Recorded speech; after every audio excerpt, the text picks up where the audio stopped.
Back cross అనగా పచ్చ సంకరీకరణం.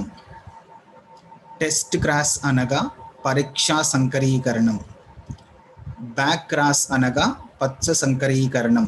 దీనినే లా ఆఫ్ డామినెన్స్, మెండల్ 3వ సూత్రమైన లా ఆఫ్ డామినెన్స్గా పరిగణించడం జరుగుతుంది. పచ్చ సంకరీకరణంలో F1 తరంలో ఏర్పడిన విషమ యుగ్మజ స్థితి కలిగిన మొక్కలని F1 తరంలో ఏర్పడిన విషమ యుగ్మజ స్థితి కలిగిన మొక్కలని సమయుగ్మజ స్థితి కలిగి బహిర్గత లక్షణాలతో ఉండే మొక్కలతో సంకరీకరణం చెందించటాన్ని బ్యాక్ క్రాస్ లేదా పచ్చ సంకరీకరణము అని అంటాం. ఈ పచ్చ సంకరీకరణం ఏక సంకరీకరణంలో కానీ ద్విసంకరీకరణంలో కానీ జరిపినప్పుడు ఏర్పడిన తరాలు, దృశ్య రూపాలు అన్నీ బహిర్గత లక్షణాలు కలిగిన జన్యువుల ద్వారానే ఏర్పడతాయి. కాబట్టి దీన్ని ఏమంటామంటే పచ్చ సంకరీకరణము అని అంటాం.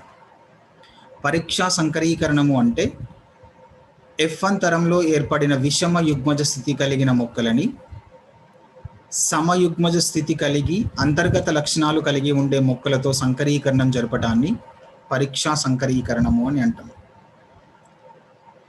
F1 తరంలో ఏర్పడిన విషమ యుగ్మజ స్థితి కలిగిన మొక్కలని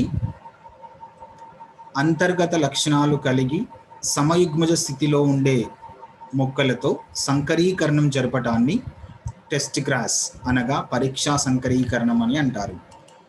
ఇక్కడ బ్యాక్ క్రాస్ పచ్చ సంకరీకరణం చూసినట్లయితే దీనిని డామినెంట్ బ్యాక్ క్రాస్, బహిర్గతత్వ పచ్చ సంకరీకరణము అని అంటాం. ఇక్కడ చూసినట్టయితే జనక తరపు దృశ్య రూపాలు పొడవైన బఠానీ మొక్కలు, పొడవైన కాండాన్ని కలిగిన బఠానీ మొక్కలు, మరొకటి పొట్టి కాండాన్ని కలిగిన బఠానీ మొక్క. పొడవైన కాండాన్ని కలిగిన బఠానీ మొక్కలు సమయుగ్మజ స్థితిలో ఉంటాయి, క్యాపిటల్ టీ జన్యువులను కలిగి ఉంటాయి. పొట్టి కాండాన్ని కలిగిన బఠానీ మొక్కలు స్మాల్ టీ జన్యువులను కలిగి ఉంటాయి. ఈ రెండు భిన్న మొక్కల నుంచి క్యాపిటల్ టీ, స్మాల్ టీ సంయోగ బీజాలు ఏర్పడి F1 తరము ఏర్పడుతుంది. F1 తరంలో చూసినట్టయితే బఠానీ మొక్కలు విషమ యుగ్మజ స్థితిలో ఉంటాయి, క్యాపిటల్ టీ, స్మాల్ టీ జన్యువులను కలిగి ఉంటాయి. F1 తరంలో ఏర్పడిన ఈ విషమ యుగ్మజ స్థితి కలిగిన బఠానీ మొక్కలను సమయుగ్మజ స్థితి కలిగి బహిర్గత లక్షణాలు కలిగి ఉండే మొక్కలతో సంకరీకరణం జరపటాన్ని ఏమంటామంటే బ్యాక్ క్రాస్ అనగా పచ్చ సంకరీకరణము అని అంటాం. ఈ బ్యాక్ క్రాస్ జరిపినప్పుడు, పచ్చ సంకరీకరణం జరిపినప్పుడు ఏర్పడిన దృశ్య రూపాలు ఒకే నిర్మాణంలో ఉంటాయి, అనగా ఒకే లక్షణాన్ని వ్యక్తపరుస్తాయి. అనగా క్యాపిటల్ టీ జన్యువు యొక్క లక్షణం ఏదైతే ఉంటుందో ఆ క్యాపిటల్ టీ జన్యువు యొక్క లక్షణము ఏర్పడుతుంది, బహిర్గతత్వ లక్షణము అంటాం. స్మాల్ టీ లక్షణం అనేది ఎట్టి పరిస్థితుల్లో తన లక్షణాన్ని, స్మాల్ టీ జన్యువు అనేది తన లక్షణాన్ని వ్యక్తపరచదు. ఏర్పడిన దృశ్య రూపాలు అన్నీ పొడవైన కాండాలనే కలిగి ఉంటాయి. ఈ విధంగా ఏక సంకరీకరణంలో కానీ ద్విసంకరీకరణంలో కానీ పచ్చ సంకరీకరణం జరిపినప్పుడు ఏర్పడిన దృశ్య రూపాలు బహిర్గత లక్షణములు కలిగిన జన్యువుల వలనే ఏర్పడతాయి. నెక్స్ట్ పరీక్షా సంకరీకరణం.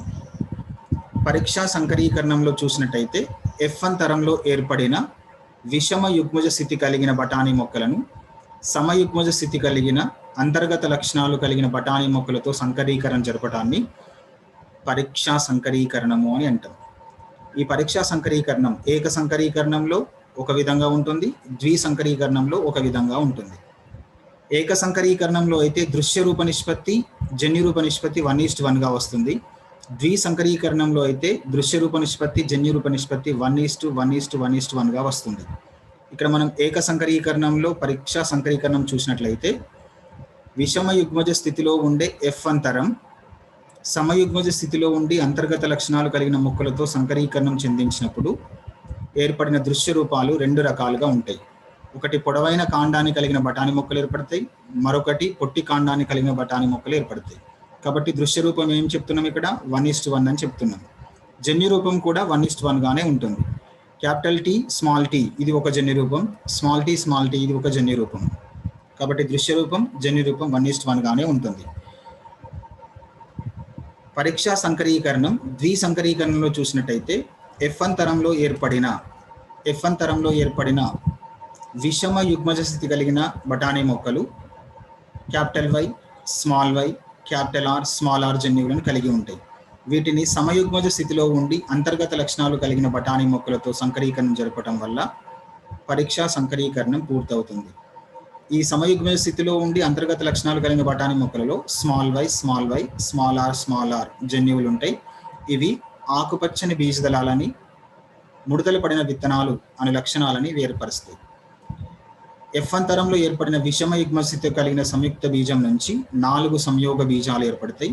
అవి ఒకటి క్యాపిటల్ వై, క్యాపిటల్ ఆర్, రెండవది క్యాపిటల్ వై, స్మాల్ ఆర్, మూడవది స్మాల్ వై, క్యాపిటల్ ఆర్, నాలుగవది స్మాల్ వై, స్మాల్ ఆర్. సమయుగ్మజ స్థితి కలిగిన బఠానీ మొక్కల నుంచి స్మాల్ వై, స్మాల్ ఆర్ ఒకే విధమైన సంయోగ బీజం ఏర్పడతాయి. ఈ సంయోగ బీజాలు సంయుక్తం చెందటం వలన ఏర్పడిన దృశ్య రూపాలు 4 భిన్నంగా ఉంటాయి. అవి ఒకటి పసుపు రంగు బీజదళాలను కలిగి ఉండి గుండ్రటి విత్తనాలను ఏర్పరిచిన బఠానీ మొక్కలు, పసుపు రంగు బీజదళాలను కలిగి ఉండి ముడతలు పడిన విత్తనాలను కలిగి ఉండే బఠానీ మొక్కలు, ఆకుపచ్చని బీజదళాలు కలిగి ఉండి గుండ్రటి విత్తనాలు ఏర్పడిన బఠానీ మొక్కలు, ఆకుపచ్చని బీజదళాలు కలిగి ఉండి ముడతలు పడిన విత్తనాలు కలిగిన బఠానీ మొక్కలు ఏర్పడినాయి. అంటే 4 దృశ్య రూపాలు ఏర్పడినవి, జన్యు రూపాలు కూడా 4 భిన్నంగా ఉన్నాయి. కాబట్టి ద్విసంకరీకరణంలో పరీక్షా సంకరీకరణాన్ని గమనించినట్టయితే దృశ్య రూప నిష్పత్తి, జన్యు రూప నిష్పత్తి 1:1:1:1 గానే ఉంటుంది. అదే పచ్చ సంకరీకరణంలో జన్యు రూప నిష్పత్తి 1:1 గా ఉంటుంది. కానీ దృశ్య రూప నిష్పత్తి 100కి 100% మొక్కలు బహిర్గత లక్షణాలను ప్రదర్శిస్తాయి. F2 తరంలో ఏర్పడిన మొక్కలు 100కి 100% బహిర్గత లక్షణాలను ప్రదర్శిస్తాయి. ఇది పచ్చ సంకరీకరణం మరియు పరీక్షా సంకరీకరణం.